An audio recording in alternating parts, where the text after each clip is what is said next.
तो कैसे हैं आप सब। My name is Sharjeel Afzal और आज हम पढ़ेंगे 9th class computer science chapter number 1 problem solving.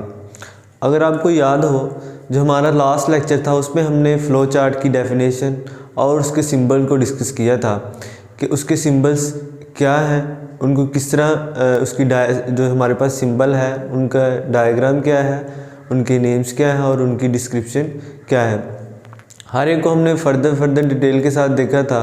आज हम उन्हीं सिंबल्स को इस्तेमाल करते हुए इसकी एग्जांपल्स को डिस्कस करेंगे कि जो फ़्लो चार्ट के हमारे पास सिंबल्स हैं उनको हम एग्जांपल्स में किस तरह इस्तेमाल करते हैं। और अगर आपको याद हो, लास्ट लेक्चर में मैंने आपको बताया था कि जो हमारे पास सिंबल्स होते हैं सिर्फ हमें उनको ड्रा ही नहीं करना होता, बल्कि उन जो हम शेप बनाते हैं उसके अंदर लिखना बाकायदा पड़ता है कि ये जो हमारे पास सिंबल है ये किस काम के लिए है और हम इसे क्या काम ले रहे हैं। आज का हम अपना लेक्चर स्टार्ट करते हैं। अगर जिन बच्चों को लास्ट वाला लेक्चर याद नहीं तो काइंडली वो दोबारा से मैं रिकमेंड करूँगा कि वो लेक्चर को रिपीट करें ताकि आज का लेक्चर समझ में उनके लिए आसानी पैदा हो जाए। क्योंकि जब तक आप फ़्लो चार्ट के जो हमारे पास सिंबल्स हैं और उसकी डेफिनेशन है उसको अंडरस्टैंड नहीं करेंगे तब तक आपको उनकी एग्जांपल की समझ नहीं आएगी। तो आज फिर जो हमारे पास डेफिनेशन है उसको एक नज़र देख लेते हैं ताकि आपकी जो रिवीजन है वो हो जाए। It is a graphical representation of the steps to solve the problem. Last time भी मैंने आपको बताया था कि हम किसी भी चीज़ को आसानी के साथ समझाने के लिए उसको ग्राफ की शक्ल या किसी शेप की शक्ल या पिक्चर की शक्ल इख्तियार करवा देते हैं ताकि जो हमारे जिसको हम समझाना चाह रहे हैं वो उसके लिए आसानी पैदा हो जाए। इसके बरक्स अगर आप देखें कि हमारे पास टेक्स्ट है लिखा हुआ, जो हमारे पास स्टेटमेंट है वो ज़्यादा आसान होती है, या इसके बरक्स हमारे पास जो पिक्चर आ जाए तो वो हमारे लिए आसान होती है। तो जाहिर सी बात है हम पिक्चर को ज़्यादा जल्दी से अंडरस्टैंड कर लेते हैं। एक ही झलक या थोड़ी देर गौर करने के बाद हमें अंदाज़ा हो जाता है कि ये जो हमारे पास पिक्चर है ये किससे रिलेटेड है। So examples of flow chart, उनमें सबसे पहले हमारे पास एग्जाम्पल है to convert Celsius of Fahrenheit temperature. तो ये एग्जाम्पल में हमारे पास फ़्लो चार्ट के जो सिंबल्स हैं वो किस तरह और कैसे इस्तेमाल होते हैं हम देख। तो उसके बाद हम देखते हैं कि हमारे पास जो एग्जाम्पल है, example number 1 to convert Celsius to Fahrenheit temperature. तो उसके लिए हमें फ़्लो चार्ट की ज़रूरत पड़ती है। सबसे पहले आ जाएगा कि फ़्लो चार्ट का स्टार्ट कैसे करते हैं, किस सिंबल से करते हैं, उसका नाम क्या है। तो अगर आपको लास्ट लेक्चर याद हो तो उसमें हमने डिस्कस किया था टर्मिनल को, और जो हमारे पास टर्मिनल की शेप है वो किस तरह बनती है आप देख सकते हैं बोर्ड पे, टर्मिनल की। और ये किसके लिए इस्तेमाल होता है? ऑब्वियसली ये स्टार्ट के लिए ही इस्तेमाल होता है। ठीक है, अब हम देखते हैं हमारे पास जो स्टार्ट हो गया है प्रोग्राम कोई भी, उसके बाद हमने देखना है कि हमारे पास इनपुट क्या है। तो इनपुट के लिए हम सेल्सियस, ठीक है, तो उसके लिए भी कर लेते हैं ड्रा जी।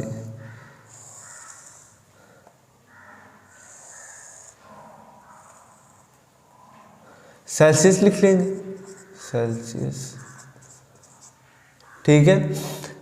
इनपुट का ये हमारे पास सिंबल था, इसमें इनपुट क्या आएगी हमारे पास सेल्सियस, ठीक है। अब हम देखते हैं कि प्रोसेस क्या है हमारा फ़ारेनहाइट टेम्परेचर में इसको कन्वर्ट करना है। तो उसके लिए भी हम प्रोसेस का जो हमारे पास सिंबल था उसको ड्रा कर लेते हैं रेक्टेंगल शेप का, ठीक है।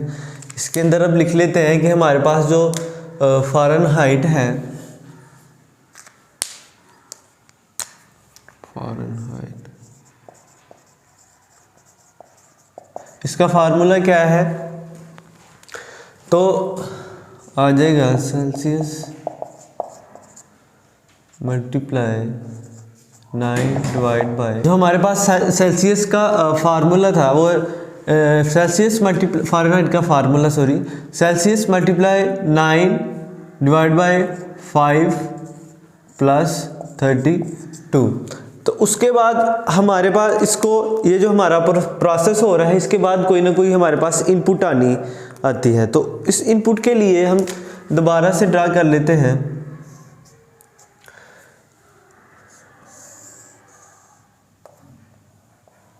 इनपुट, ठीक है जी। अब हमारे पास इनपुट आ जाएगी फ़ारेनहाइट टेम्परेचर, ठीक है। और जब हमने स्टार्ट किया तो जाहिर सी बात है उसका हमारे पास एंडिंग पॉइंट भी होगा, तो उसके लिए हम दोबारा से स्टार्ट और एंड वाला ड्रा कर लेते हैं।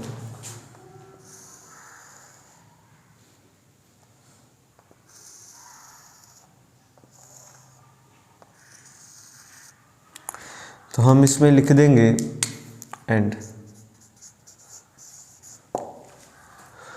अगर आप देखें जो हमारे पास एग्जाम्पल थी, इसको हमने बेसिकली 3 स्टेप्स के अंदर कंप्लीट कर लिया। अगर आप फर्स्ट और लास्ट वाले को भी ऐड करें तो हमारे पास कितने स्टेप बने, 5 स्टेप बने, जिसमें हमने एक कंप्लीट एग्जाम्पल को जो है ना उसको देख लिया कि ये एग्जाम्पल में पूछा क्या था, इसका सोल्यूशन क्या है, हमारे पास इनपुट क्या है और आउटपुट क्या है। तो जैसा कि हमने कहा था लास्ट लेक्चर में भी और आज के भी, कि हमारे पास ज़्यादा आसानी के लिए समझने के लिए ग्राफ की शक्ल जब दी जाती है तो हम उसको जल्दी से अंडरस्टैंड कर सकते हैं कि बेसिकली हमसे पूछा क्या गया है। तो आपके सामने ही है, इनपुट हमारे पास सेल्सियस थी, फ़ारेनहाइट को हमने प्रोसेस किया, फार्मूला लगाया और आउटपुट हमारे पास आ गई। बनिस्बत इसकी कि हमें एक स्टेटमेंट दी जाए, हम उसे अंडरस्टैंड करने में ज़्यादा टाइम लेते हैं बनिस्बत ग्राफ की, ठीक है।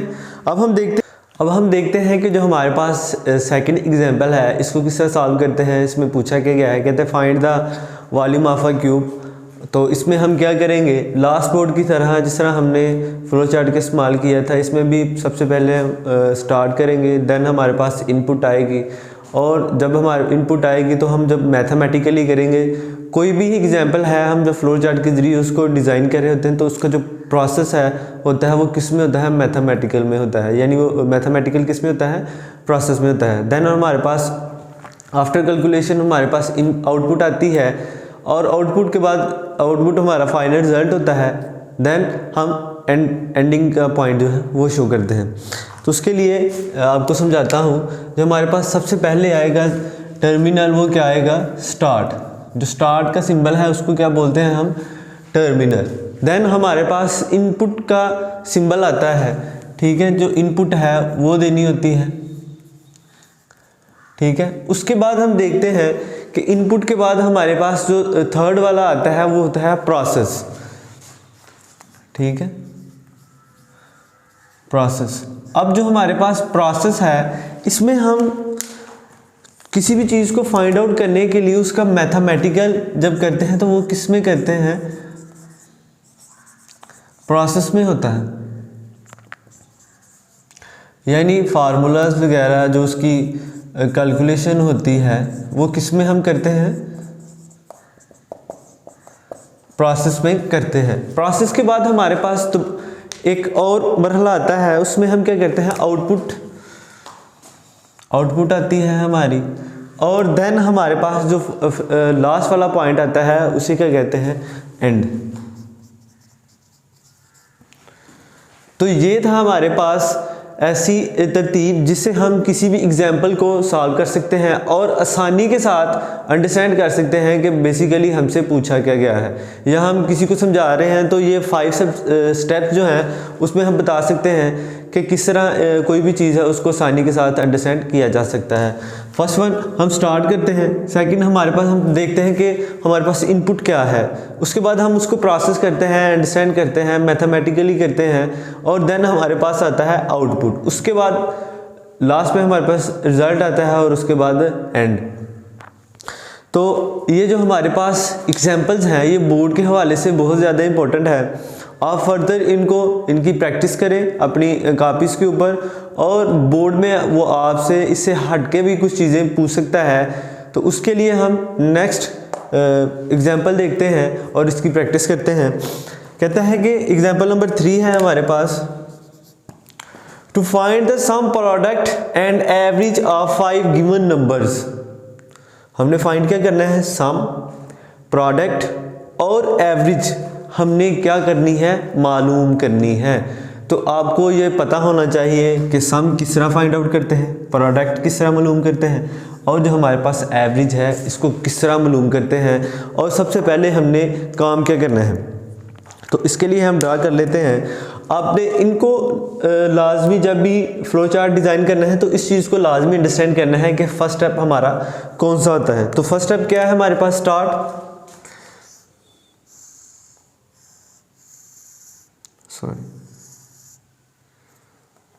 स्टार्ट के लिए टर्मिनल बना लेंगे हम,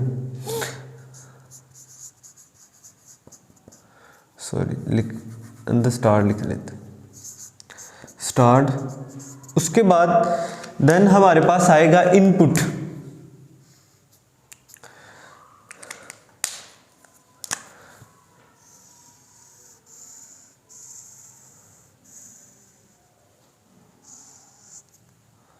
ठीक है जी, इनपुट आ जाएगी हमारे पास। और जो हमारे पास थर्ड है उसमें आ जाएगा प्रोसेस।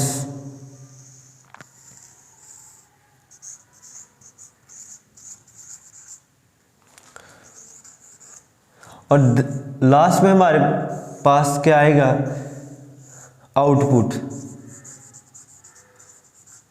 ठीक है। और हमारे पास जो एंडिंग पॉइंट होता है वो होता है एंड का,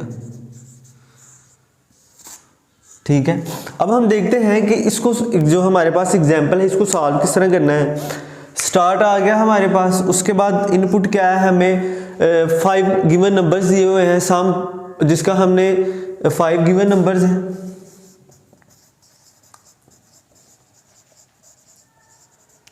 ठीक है। उसके बाद हमने क्या करना है कि सम फाइंड आउट करना है। तो सम फाइंड आउट करने के लिए क्या करना पड़ता है, सारी जो वैल्यूज़ हैं, लेट्स सपोज कोई भी नाम रख लें, n1 प्लस n2 प्लस, सम के लिए यहाँ लिख लेते हैं सम, प्रोसेस है ना हमारा, n1 plus n2 n3 plus n4 plus n5। Then हम देखते हैं कि हमारे पास हमसे क्या पूछता है, प्रोडक्ट। तो प्रोडक्ट में हम इसको मल्टीप्लाई करते हैं, n1 मल्टीप्लाई n1 मल्टीप्लाई आ जाएगा प्लस n2 मल्टीप्लाई आ जाएगा, n3 मल्टीप्लाई आ जाएगा, और देन इसी तरह हमारे पास मल्टीप्लाई आ जाएगा। और लास्ट में तीसरे नंबर पे हमसे पूछता है एवरेज। तो एवरेज को फाइंड आउट करने के लिए हमें क्या करना पड़ता है,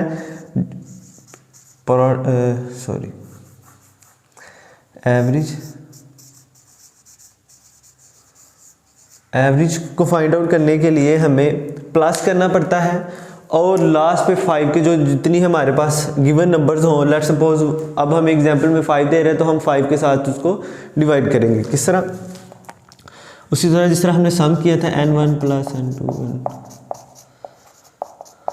4 प्लस n5। देन हम इसको क्या करेंगे, डिवाइड 5 के साथ करेंगे। तो ये जो हमारा मैथमेटिकली था, हमने ऊपर भी बोला कि जो हमारा प्रोसेस होता है इसमें हम कैलकुलेशन करते हैं, जो हमारे पास फार्मूलाज होते हैं उसको लिखते हैं, और उसके बाद हमारे पास आउटपुट आती है। तो इसकी आफ्टर प्रोसेस हमारे पास जो आउटपुट होगी वो हमारे पास आंसर होगा, और देन हम एंड करेंगे। तो आई होप आपको समझ आ गई होगी कि किसी भी फ्लोर चार्ट को किस तरह डिज़ाइन किया जाता है, प्रॉब्लम को किस तरह आसानी के साथ अंडरस्टैंड किया जा सकता है, और जो हमारे पास स्टेप हैं वो कौन कौन से हैं और उनको किस तरतीब के साथ इस्तेमाल करते हैं।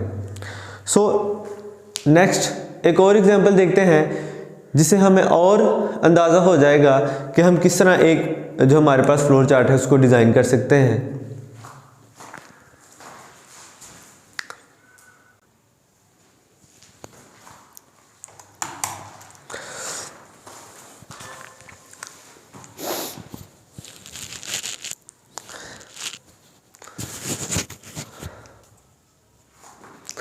जैसा कि आपने देखा है कि हमने जो लास्ट बोर्ड पे एग्जांपल्स को डिस्कस किया उसमें जो हमारे पास फ्लो चार्ट था वो बिल्कुल सिंपल और सादा था कि हमने स्टार्ट किया, इनपुट ली, प्रोसेस किया, आउटपुट दी और एंड कर दिया। अब अगर आपको जो हमारा लास्ट लेक्चर है उसमें याद हो कि हमने एक फ़्लो चार्ट में से जो हमारा सिंबल था इसको भी डिस्कस किया था, जिसमें हमें खुद जो डिसीजन लेने का मौका मिलता है।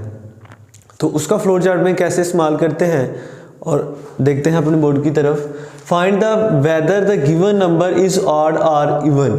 कहता है कि जो आपको नंबर गिवन दिया गया है क्या वो आपके पास ऑड है या इवन है, तो हम उसको किस तरह फाइंड आउट करते हैं फ्लो चार्ट की शक्ल में। उसी तरह सबसे पहले हम स्टार्ट को लेते हैं, स्टार्ट, उसके बाद हमारे पास जो इनपुट नंबर है, इनपुट कोई भी नंबर हो सकता है, उसको लिया, देन हम उसको प्रोसेस करते हैं और जो हमारे पास फार्मूला है वो रिमाइंडर n mod 2। आप पढ़ते हैं मैथमेटिक्स में, आपको अच्छी तरह पता होगा कि इवन नंबर क्या होता है और ऑड नंबर क्या होता है। देन हमारे पास प्रोसेस आता है, उसके बाद हमें खुद कहता है कि डिसीजन लो क्या ये इवन है या ऑड है। लेट्स सपोज हमारे पास रिमेनिंग इज 0 है, तो अगर वो हमारे पास लेफ्ट साइड की तरफ मूव करता है देन हमारे पास क्या है, इवन नंबर है। लेट्स सपोज वो कहता है कि वो राइट साइड की तरफ मूव करता है, तो डेट्स मीन हमारे पास जो है वो ऑड नंबर है, ठीक है। देन उसके बाद हमारे पास जो हमने डिसीजन लिया, लेट्स सपोज हम कहते हैं कि हमारे पास जो इसका आंसर है वो क्या आता है, इवन नंबर आता है, ठीक है। तो उसके लिए रिज़ल्ट आ गया, डिसीजन ले लिया, उसके बाद हमारे पास आ जाएगा एंडिंग पॉइंट। ये हमारे पास एक ऐसा मसला था, अगर बाज़ात बोर्ड के एग्ज़ाम में आ जाए तो बच्चे कंफ्यूज हो जाते हैं कि हाँ ये तो हमने किया नहीं कि खुद किस तरह फ़ैसला लेते हैं। तो उसके लिए जो हमारे पास सिंबल है उसको भी आपने जहन में रखना है, और ख़ास तौर पे जो हमारे पास बुक से रिलेटेड जो हमने लास्ट लेक्चर में सिंबल्स को, फ्लोर चार्ट के सिंबल्स को डिस्कस किया था, उनकी लाजमी प्रैक्टिस करें और उनके नाम, उनका काम अच्छी तरह से याद रखें। वो शॉर्ट क्वेश्चन में भी पूछ सकता है और सिंबल्स को एमसीक्यूज़ के तौर पे भी पूछ सकता है। इंतहाई इम्पोर्टेंट एमसीक्यूज़ और शॉर्ट क्वेश्चन है हमारे पास फ्लो चार्ट की डेफिनेशन, इसका जो हमारे पास इसकी एग्जांपल्स हैं और इसके जो सिंबल्स हैं, ठीक है। सो आई होप कि आज का जो हमारा लेक्चर था जिसमें हमने फ्लो चार्ट की दोबारा से डेफिनेशन को देखा कि ग्राफ क्या होता है, उसके बाद हमने इसकी एग्जांपल्स को देखा, और मैं उम्मीद करता हूं कि जिस तरह हमने एग्जांपल को समझा और उसको किया आपको समझ आ गई होगी। बहुत सारा अपना ख्याल रखिएगा, इंशाल्लाह नेक्स्ट लेक्चर में मिलते हैं, तब तक के लिए अल्लाह हाफिज़।